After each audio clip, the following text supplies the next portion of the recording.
Boatbuilding News, the podcast. Let's do it. Welcome to Boatbuilding News, the podcast, a series of engaging interviews with key individuals from within the marine industry. I'm excited. This is going to be epic.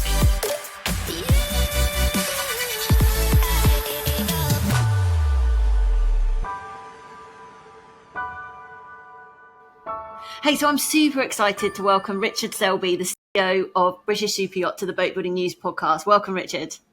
Hi, Hollie. How are you doing? I'm great, thank you. How are you? I am really, really good because it's Friday and it's sunny, so I'm super happy.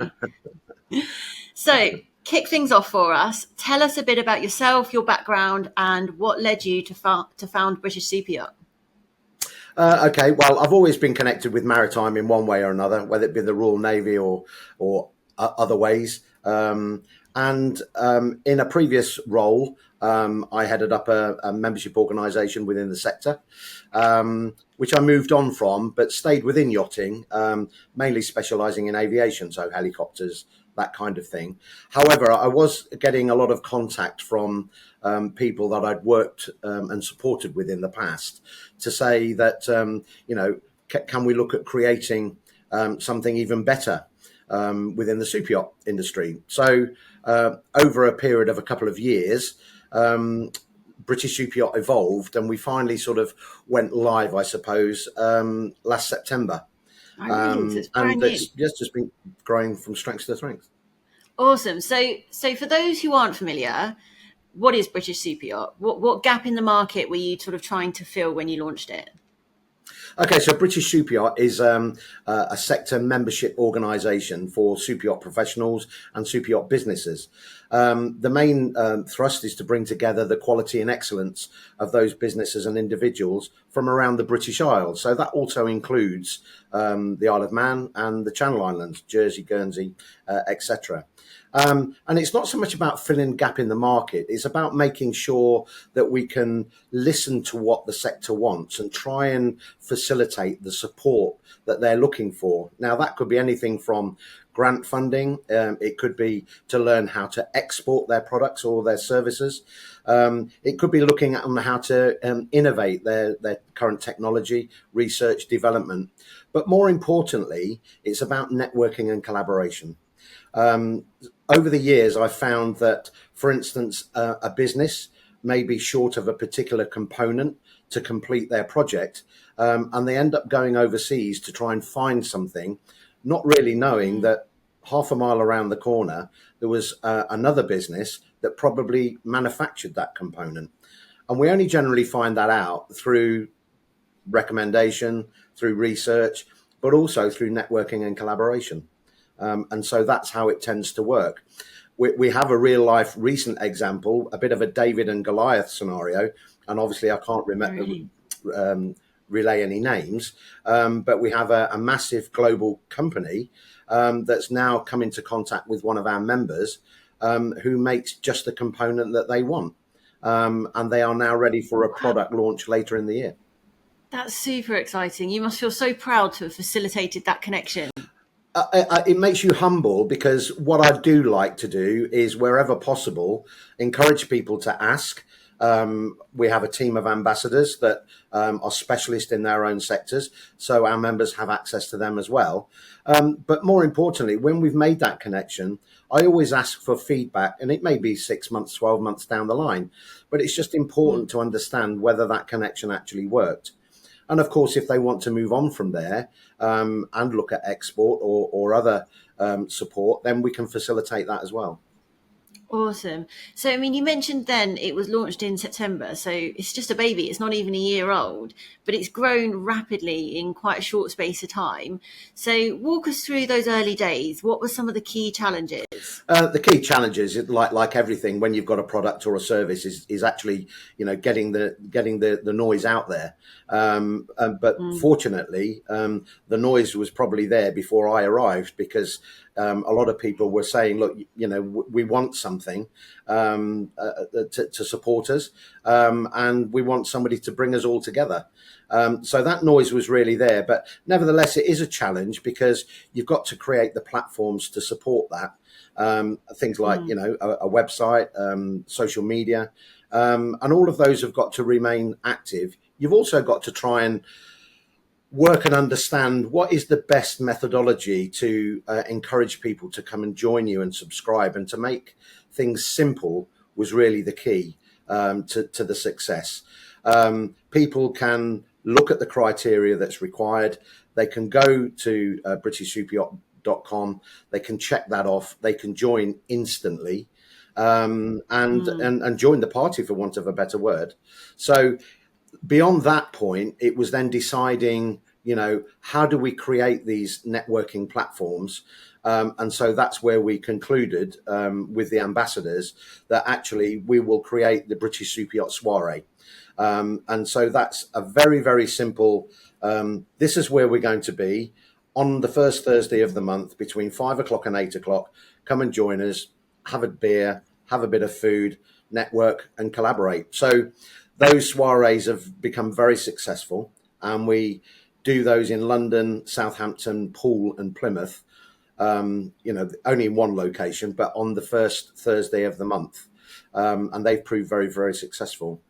So then they're great. I've been to a couple now. I love them. Yeah, I do as well. And it's just great to meet people in a very relaxed and social surrounding. And people tend to enjoy that.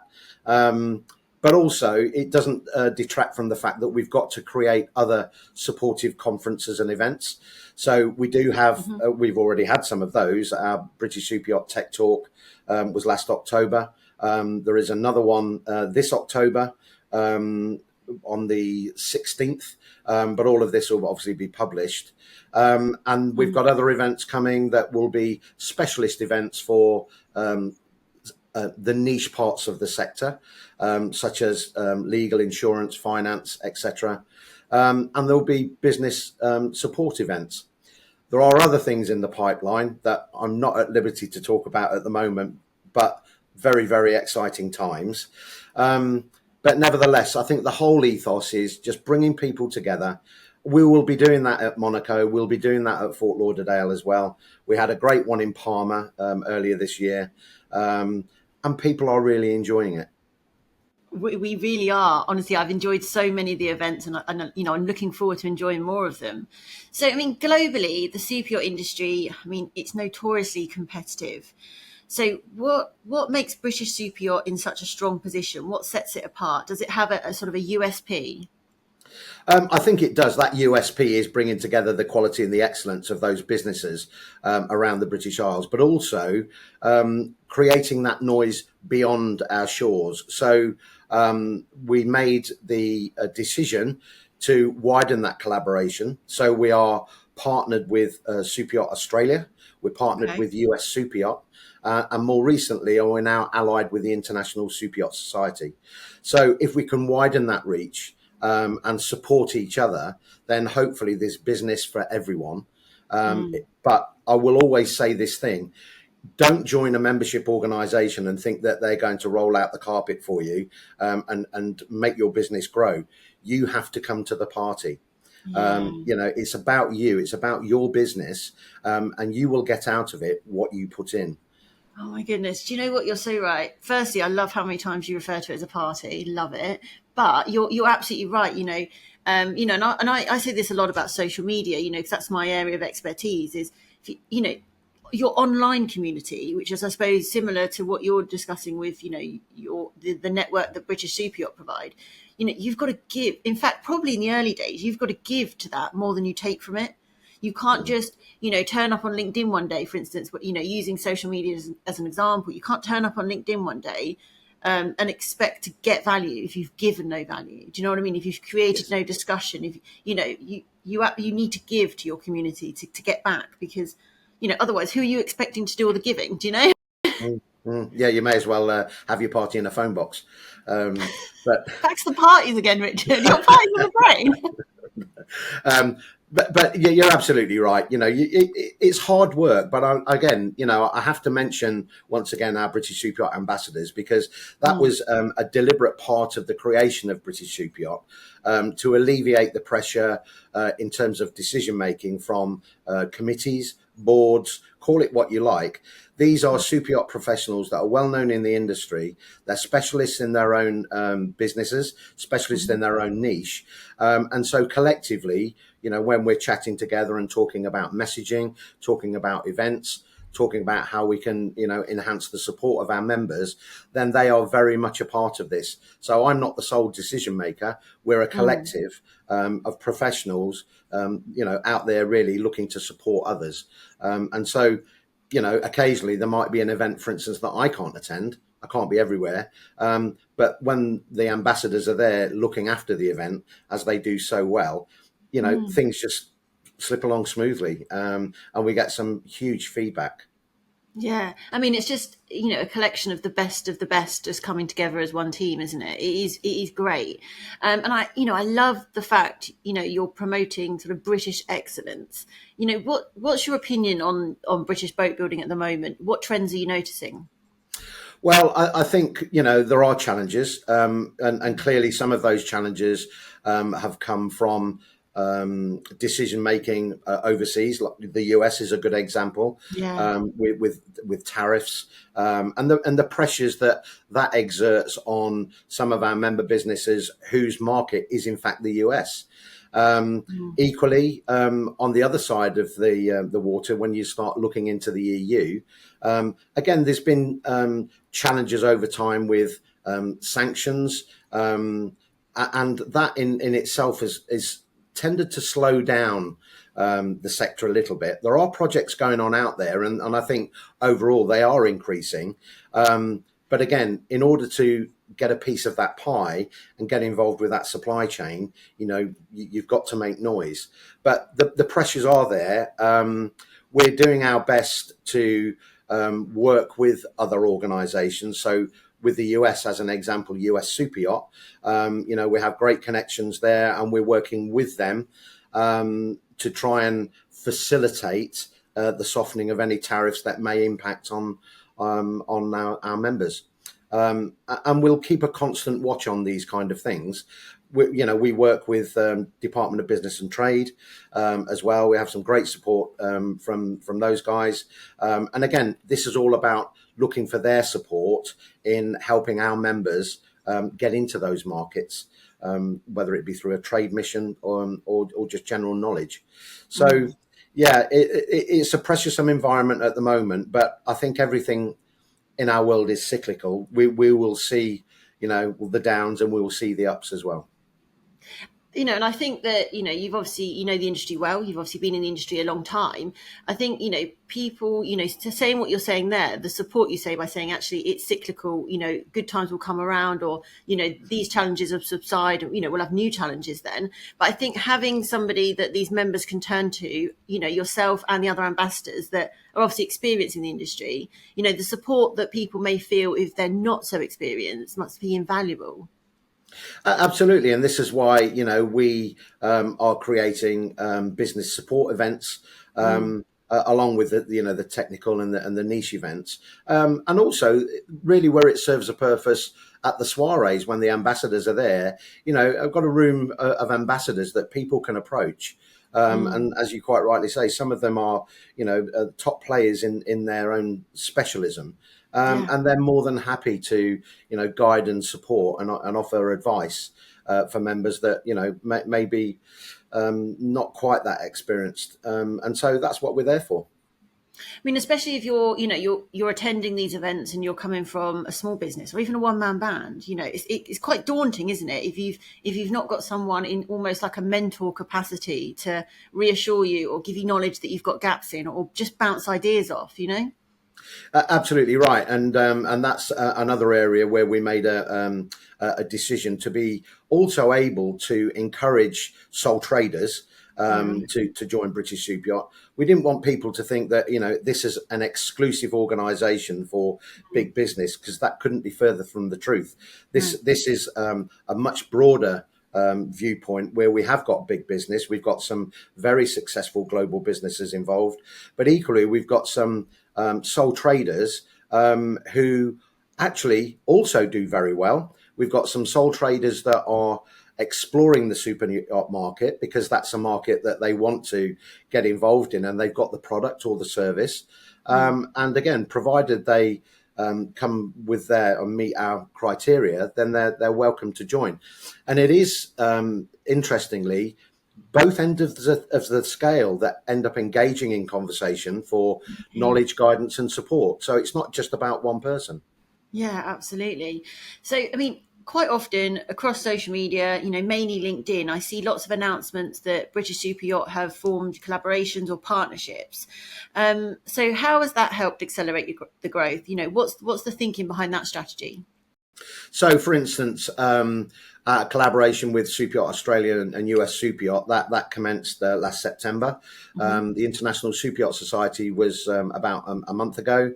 The idea there is that we can support their members in our marketplace, Right. and they can support. They can support our members in their marketplace, and we can reciprocate with that. So a great example there, going back to the Fort Lauderdale Boat Show last year, as an example, our members were able to get involved with US Superyacht events, and also utilize their facilities, for a fee. And what does that do? It means that we're dual branding in a way. We are being supported by them in their market, and they also then facilitate further connections at that event to our member businesses that want to get involved, and we will do the same for them. So we've got our tech talk coming up, and already in the calendar for next year are some events where we expect businesses from the EU and farther afield, and also the US, to come and join us and gain some support. Awesome. It sounds great. So looking back, I know that it's not even a year old yet, but what's been your biggest achievement so far? What has been the day where you've looked and you thought, this is cool? I don't think there's one particular day. I think what is really enthusing is when you are meeting members at an event, and you get the positive feedback about what we've created. And I do say we because it's not me; it's the team, and that feedback becomes more frequent. So I think it gives you a lot more enthusiasm to continue, because I think like everything in life, in the first few months you think, are we getting this right? But it didn't take long to realize that actually we were getting it right. But like everything, we will adjust the plan accordingly if we need to make sure that we can accommodate everybody. So yeah, it's been an interesting time, but things are getting bigger and better, and yeah, it's exciting. That sounds really cool. So thinking about the future, what's the vision? So if we imagine, I don't know, 3 to 5 years time, how do you plan for it to be? What do you hope for it to be? Well, I hope that British Superyacht will actually become the go-to membership organisation for professionals working within the industry and businesses alike. I'd like to think that we will have a full diary of events. We're not far from that now, and as I said, there are one or two exciting things probably coming next year that I can't reveal at this stage. But it will potentially change the face of how we've done things within the British Isles in the past. And all I would wish for is for people just to get involved, because we're stronger together, and we'll be stronger together when we get together.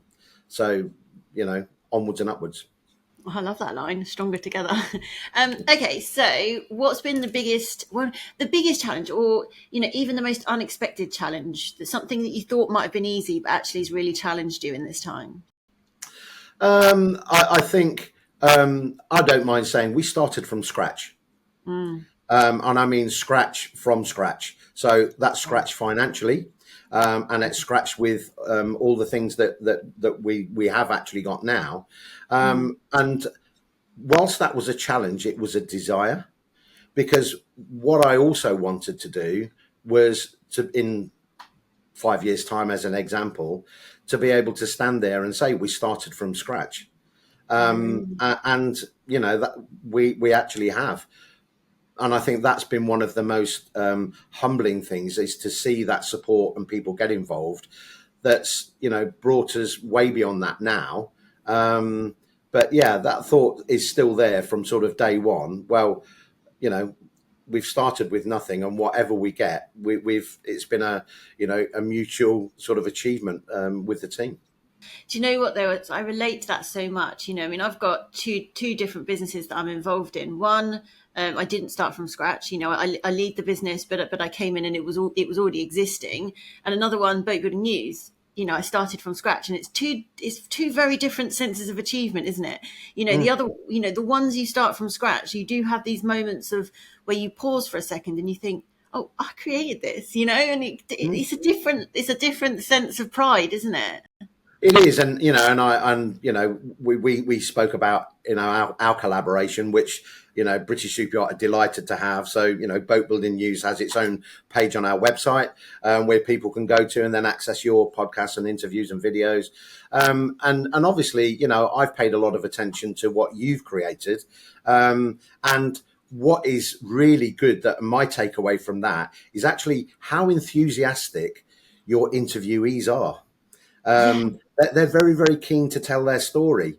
yeah. And we're just going through a process at the moment with British Superyacht where we are really encouraging those businesses to tell their story, you know, on a simple video or something along those lines that we can, you know, attach to the directory.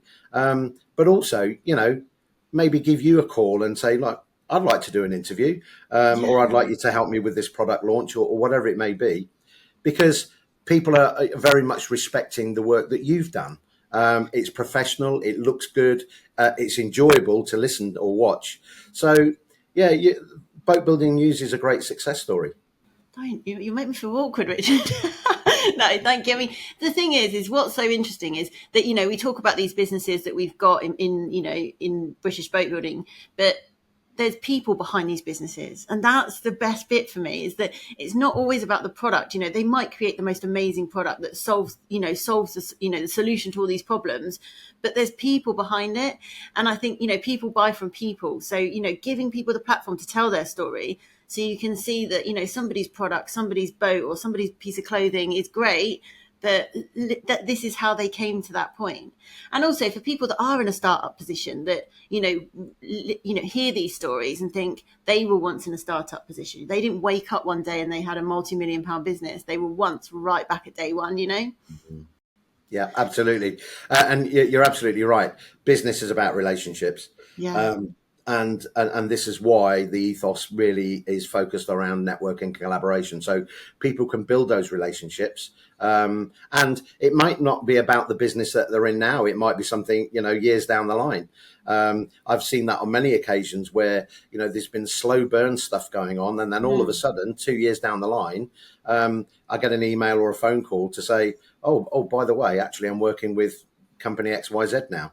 Oh yeah, that's cool. Great. You know, thanks for the introduction.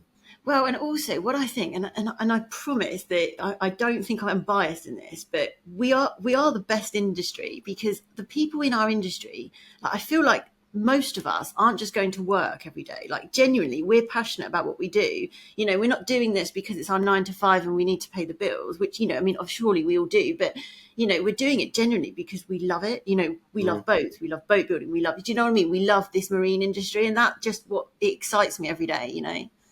It is the marine industry and the super yacht sector within it. It's a wonderful place to be. I think it is just full of wonderful people. You know, everybody in life sometimes had a bad day and their ups and downs, but wholesale wonderful people that just are there to help each other. Yeah. And again, it's just about bringing those people together from wherever, really. And that's why we, you know, in terms of those soirees, I was very, very keen that in the past we've seen London and Southampton centric events, and we've got them too. But it's important not to forget other areas of geography. So, we had an event in the Channel Islands in Jersey during the Jersey Boat Show in May. We've had soirees in Plymouth. We've had soirees in Poole. And again, it's important to make sure that those people can also embrace what we want to do, which is bring everybody together. So we're very keen to make sure that, we service those geographies as well, and not expect them to do all the travelling all the time. Yeah, absolutely, 100%. So going back to day one, imagine yourself, you're on day one of British Superyacht. Knowing what you know now, what would you do differently? Probably an interesting answer or not. I don't think I'd do anything differently, to be truthful. No, you got it bang on perfect first time round. No, I'm not saying it was perfect. I think that the journey that we started was at the time the best journey. It's about how you do it, how you moderate it, and don't over expect. And so a great example, we did an event during the Southampton Boat Show last year at the Dancing Man in Southampton. And it was a breakfast, 8:30 to 10 o'clock or whatever it is, a typical kind of breakfast get together. And to be honest, I would have felt really humbled if 25 to 30 people would turn up for that breakfast. There was over 70 turned up for that. And I don't mind saying there were people that I least expected to be there, because I know how busy they are. But all of them said the same thing. Oh, we've heard all about this. We want to be a part of it. And in fact, that day and the day after, I think we had somewhere in the region of 20 to 25 member businesses join. Wow, that is awesome. Yeah. That's, you must have just looked around the room and just thought, wow. Yeah, absolutely that. And that really then did sort of, I suppose it just gives you a boost, an internal boost to think, I think I'm getting this right.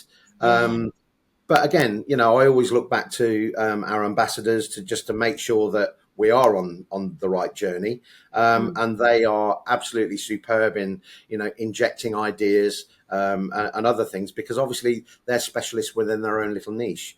So that's where we're so lucky, to be able to look further down the line and satisfy other needs. Awesome. So one final question for you. Using just 3 words, which I know might be hard because we do like to talk, but using just 3 words, can you describe British Superyacht? Leading the industry. Oh, it was like you pre-planned that, wasn't it? No, it's on our website. It's on all of our media. Yeah, that was the easiest answer ever for you, wasn't it? It was indeed. Awesome. Well, thank you so much for taking the time to talk to me. I love British Superyacht. I can't wait for the next event and looking forward to seeing you soon. Thank you, Hollie. We look forward to seeing you too. See you soon. Have a great weekend. Bye-bye. I really hope you've enjoyed this episode. If you have, then it would be awesome if you could leave a rating or a review. Don't forget to subscribe so you can listen to us again. See you soon.